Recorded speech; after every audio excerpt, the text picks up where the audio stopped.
Kim sizga oson va tez natijani va'da qilayotgan bo'lsa va narx konsultatsiya qimmat bo'lsa o'ta, bilingki, katta ehtimol bilan firibgar hisoblanadi. Assalomu alaykum. Bugungi murojaatimda garantiya, ya'ni kafolat haqida gapirmoqchiman. Ko'pchilik bemorlar so'raydi. Yaqinda bitta bemor kommentda yozgan ekan, doktor sizga ixlos qilgandim, lekin siz bilan administratoriz bilan gaplashganimda garantiya berasizmi deganimda yo'q deganiga sizga ixlosim qaytdi deb komment yozgan ekanlar. Balki shu videoni o'zingizdan ko'rayotgandirsiz. Garantiya, ya'ni kafolat. Kafolatni beradigan mutaxassislar bor internetda. 100% sizga kafolat deydi, garantiya beramiz, yo'q bo'lmasa pulingizni qaytaramiz deb aytadiganlar bor. Balki ularning garantiya qanaqadir usullari bor deb bilmadim. Lekin bitta narsani bilaman. Mana bizga o'xshagan insonman. Ilohiy qobiliyat yo'q. Men yaratuvchi emasman. Sizni agar yaratib qo'ygan bo'lsam, misol uchun, men mana bu obyektni misol uchun ishlab chiqaruvchi bo'lsam, buni nimadan yasaganman? Buni yasagan narsam qancha vaqtda yemiriladi, qancha vaqtda rangi o'chadi? Buni juda yaxshi bilaman. Va shu uchun mana 5 yilda rangi o'chadi. 5 yilgacha garantiya, agar qo'lingizdan tushib ketmasa, sinib ketmasa, siz buni quyosh tagida qoldirmasangiz, misol uchun, sizga 5 yil davomida turib beradi deb garantiya berishim mumkin. Chunki men buni ishlab chiqardim. Ishlab chiqaruvchisiman. Qo'lingizdagi telefon, smartfon misol uchun qanaqa ishlashini ishlab chiqaruvchi bilan qanaqa chip qo'ygan, nimadan tayyorlangan, qancha narsaga ichida beradi, batareyasini nimadan, qanaqa elementlardan tayyorlangan, ya'ni shunga qarab garantiya bera oladi. Garantiyani ishlab chiqaruvchi beradi. Bizni ishlab chiqaruvchimiz bu yaratgan Alloh.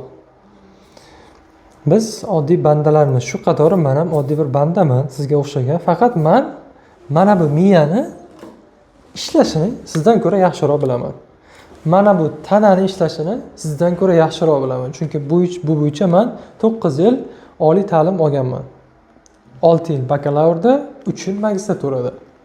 Bakalavrda umumiy amaliyot shifokori bo'yicha umumiy tanadagi hamma kasalliklarni o'rganganmiz. Magistraturada aynan tibbiy psixologiya bo'yicha, inson ruhiyati bo'yicha o'qiganman. Toshkent tibbiyot akademiyasida. Uni oldingi videoda aytganman, ko'rsatganman. Garantiya beradigan mutaxassislar shunaqa usul qo'llaydiki, ya'ni inson borki, oson va tez yechimga intiladi. Garantiya degandan so'ng siz qiynalib ketgan bechora odam, qutular ekanman, mana garantiya beryapti-ku deydi. Va tuzog'iga ilinganini bilmay qoladi. Garantiya ilm fanda ham yo'q narsa. 100% garantiya yo'q. Hamma narsa nisbiy. 100%lik. Mana mendan garantiya so'raydigan insonlar, siz 1 oydan keyin tirik bo'lishingizga garantiya berasizmi?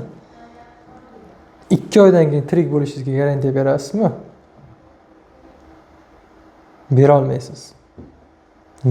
Ertaga nima bo'lishini hech kim bilmaydi. Payg'ambarimiz ham o'ng yelkamga salom berib, chapiga salom bergancha tirikmanmi yo'qmi deb aytgan. Ya'ni bilmaymiz qachon o'lim keladi. Kasallikdan garantiyaga keladigan bo'lsak, beraman. Qachonki siz ham o'zingiz ustingizda ishlasangiz, albatta natija bo'ladi. Unda ham endi 100% garantiya deb hech kim ayta olmaydi. O'rganib chiqish kerak. Siz men aytgan tavsiyalarga amal qilsangiz, chunki men sizga qanaqa o'zgarish kerakligini o'rgataman. O'shalarni amaliyotda qo'llasangiz, shaxsiyatingizni o'zgartirib boraversangiz, o'shanda o'zgarish bo'lishi haqiqatdan aniq bo'ladi. Hattoki jarrohlar ham garantiya bermaydi. Oddiy ko'richak operatsiyasiga Dimidrol degan dori bor. Dimidrol allergiyaga qarshi ishlatiladi. Shunaqa holatlar bo'ladi, mana shu Dimidrolda o'zi ham kelib allergiya berib yuboradi. O'zi allergiyaga qarshi, lekin allergiya berib yuboradi.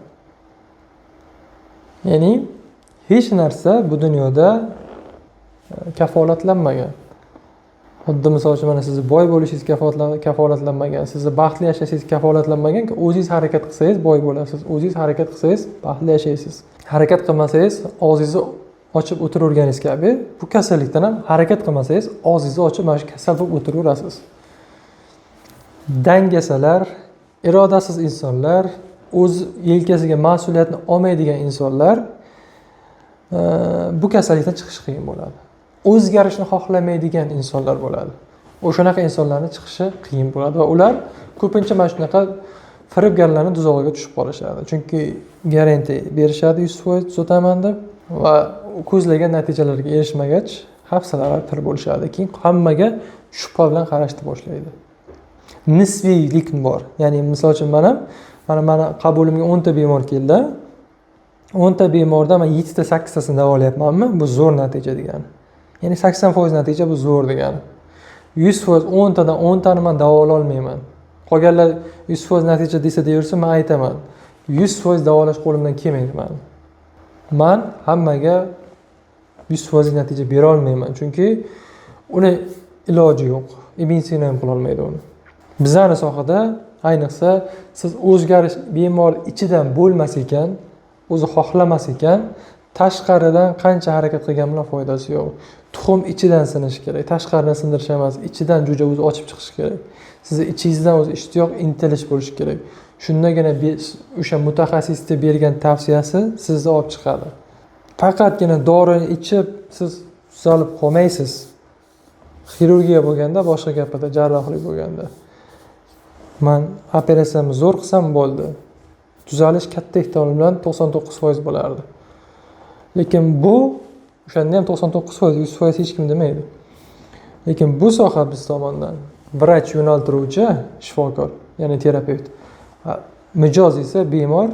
Bizlarni bemorlarni bemor ham deyish noto'g'ri, chunki kasal emas ular. Mijoz desak bo'ladi. Mijoz harakat qilishi kerak. Chunki sizda hech qanaqa kasallik yo'q. Tanangizda. Ongingizni to'g'irlash kerak faqat. Irodasizlik, dangasalik yo'qotib, o'zini ustida ishlab, o'zini kamchiliklarini yopib borish kerak. Mana shunday natija bo'ladi. Kim sizga oson va tez natijani va'da qilayotgan bo'lsa va narx, konsultatsiya qimmat bo'lsa o'ta, bilingki, katta ehtimol bilan firibgar hisoblanadi. Shuni yaxshilab qulog'ingizga qo'yib oling. Dahshat qimmat bo'ladi. $500, $1000 bitta konsultatsiya.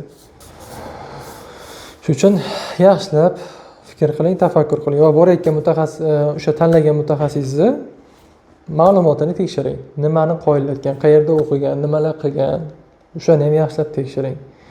Og'izda hamma ham aytaveradi. Meni ham uyimda samolyotim bor. Aytaveraman mana. Ingliz tilida bitta gap bor. Trust but verify. Ishon, lekin tekshirib ko'r.